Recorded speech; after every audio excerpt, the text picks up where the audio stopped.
Encore une facture, j'en peux plus de cette paperasse administrative. Otis, mon scribe. C'est lui qui scribe tout.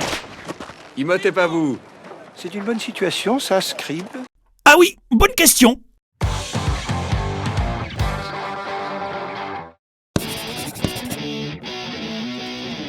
Salut les cocos, ici Georges, votre coach préféré. Les chiens ont un odorat incroyable, tout le monde le sait. Leur nez est capable de sentir des milliers d'odeurs de plus que nous. Et pourtant, s'ils sentent une seule odeur, ils peuvent la suivre jusqu'au bout de sa source sans se laisser distraire. Ça, c'est fort.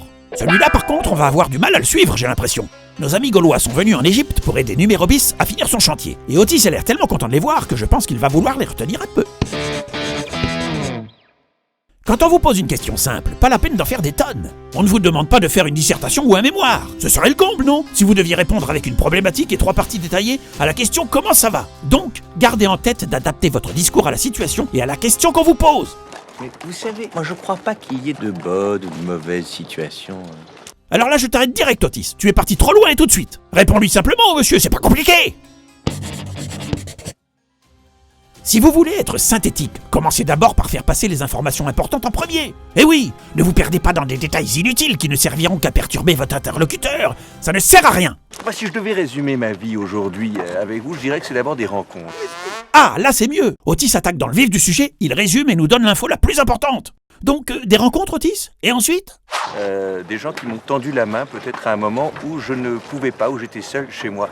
Et c'est assez curieux de se dire que les hasards, les rencontres forgent une destinée. Parce que quand on a le goût de la chose, quand on a le goût de la chose bien faite, le beau geste... Oh! Il commençait bien et voilà qu'il se lance dans un monologue interminable. Mais regarde la tête des Gaulois, Otis. Ils sont complètement perdus, comme moi.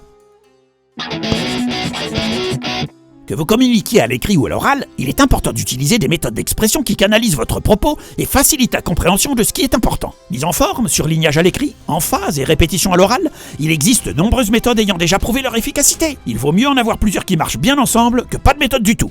Parfois, on ne trouve pas l'interlocuteur en face, je dirais, le miroir qui vous aide à avancer. Alors, ça n'est pas mon cas, comme je le disais là, puisque moi, au contraire, j'ai pu, et je dis merci à la vie, je lui dis merci, je chante la vie, je danse la vie. Tu danses la vie, Otis, c'est très bien, mais tu n'as toujours pas répondu à la question. C'est une bonne situation, scribe.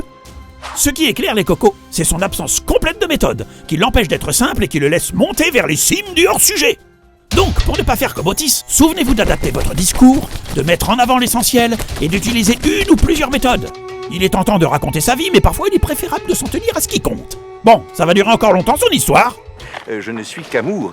Et finalement, quand beaucoup de gens aujourd'hui me disent « Mais comment fais-tu pour avoir cette humanité ?»